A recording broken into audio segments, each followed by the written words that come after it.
जय हिंद दोस्तों, आज हम देखने वाले हैं हुमायूं के बारे में। इससे पहले जो हमने पढ़ा था वह किसके बारे में? बाबर के बारे में। बाबर का जैसे ही ख़त्म होता है अब उसके बाद हम पढ़ेंगे हुमायूं के बारे में।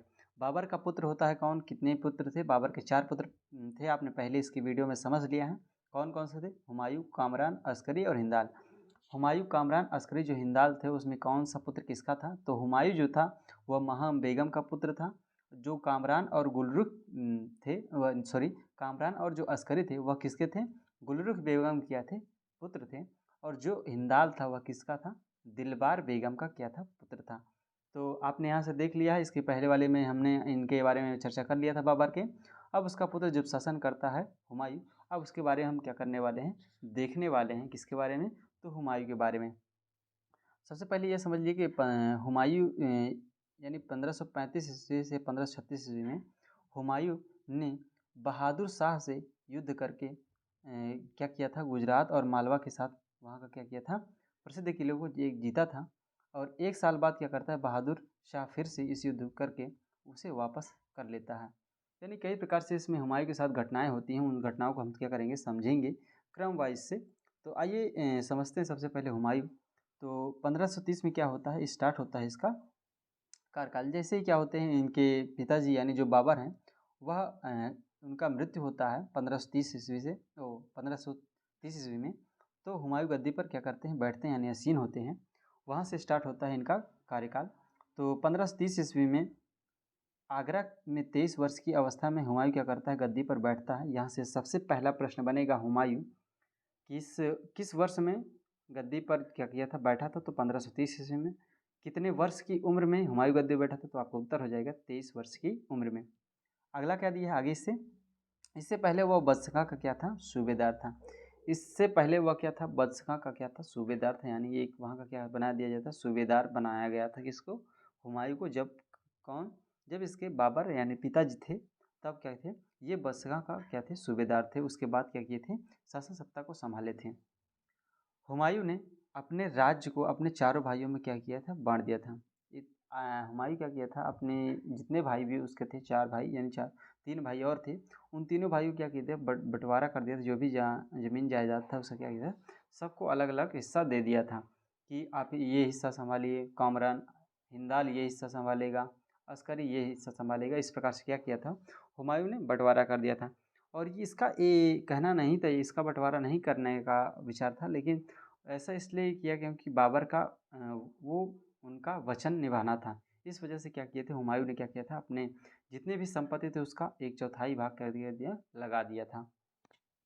अब आइए देखते हैं इसके बाद वह अपने चचेरे भाई सुलेमान मिर्जा को बदख्शां की जागीर दे दी। ठीक। अपने जो चचेरे भाई थे सुलेमान मिर्जा, उसको क्या कर दी? बदख्शां की जागीर दे दी, क्योंकि वहीं पर वो क्या करते थे? शासन सत्ता को संभालते थे। यानी वहाँ के क्या थे? सूबेदार थे। अब आइए आगे देखते हैं। 1533 ईस्वी में हुमायूं ने दीन पनाह 1533 ईस्वी में क्या किया? नामक एक राज्य की क्या की? दिल्ली में स्थापना की। तो 1533 में दीन पनाह नामक क्या की थी? राज्य की क्या की थी? स्थापना की थी। कहाँ पर? दिल्ली में। आगे क्या दिया है? बंगाल के अफगानी शेरशाह ने 1539 में चौसा के युद्ध में और 1540 में कन्नौज या बिलग्राम के युद्ध में हुमायूं को पराजित कर दिया। यहीं से क्या होता है? एंट्री होती है किसकी? शेरशाह सूरी की। आगे उसकी भी एक अलग से वीडियो बनेगा, पहले यहाँ पर देख लेते हैं कब किस प्रकार से इसकी एंट्री होती है और युद्ध लड़ता है हुमायूं और शेरशाह सूरी के बीच में। तो वही कह रहा है, बंगाल का रहने वाला था कौन? शेरशाह सूरी। तो वही कह रहा है, बंगाल के अफगानी शेरशाह ने 1539 में चौसा के युद्ध में और 1540 में कन्नौज या बिलग्राम के युद्ध में हुमायूं क्या करता है? पराजित करता है। कौन? शेरशाह सूरी। अब उसके आगे देखते हैं। इसके बाद हुमायूं सिंध चला जाता है, यानी पंजाब के साइड चला जाता है। और वहाँ क्या करता है? जाने के बाद 15 वर्ष तक घुमक्कड़ जो है क्या करता है? निर्वासित जीवन व्यतीत करता है। व्यतीत करने के बाद इसी निर्वासन के दौर हुमायूं ने हिंदाल के आध्यात्मिक गुरु, हुमायूं ने क्या किया था? हिंदाल जो उसका छोटा भाई था, उसकी आध्यात्मिक गुरु फारसवासी सिया मीर अली अकबर जानी की पुत्री हमीदा बानो बेगम से क्या कर लिया था? 29 अगस्त 1541 में क्या कर लिया था? विवाह कर लिया था। यानी जो इसका भाई था उसके आध्यात्मिक गुरु जो थे वह कौन थे? सिया मीर अली अकबर जानी। सिया मीर अली अकबर जानी जो थे वह हिंदाल के आध्यात्मिक गुरु थे। वहीं पर जाता है और क्या करता है, वहीं पर शरण लेता है और उसकी पुत्री से क्या करता है, हमीदा बानो बेगम से क्या करता है, विवाह करता है। कौन? हुमायूं करता है। कब करता है? तो 29 अगस्त 1541 ईस्वी में क्या करता है, विवाह कर लेता है। किससे? हमीदा बानो बेगम से।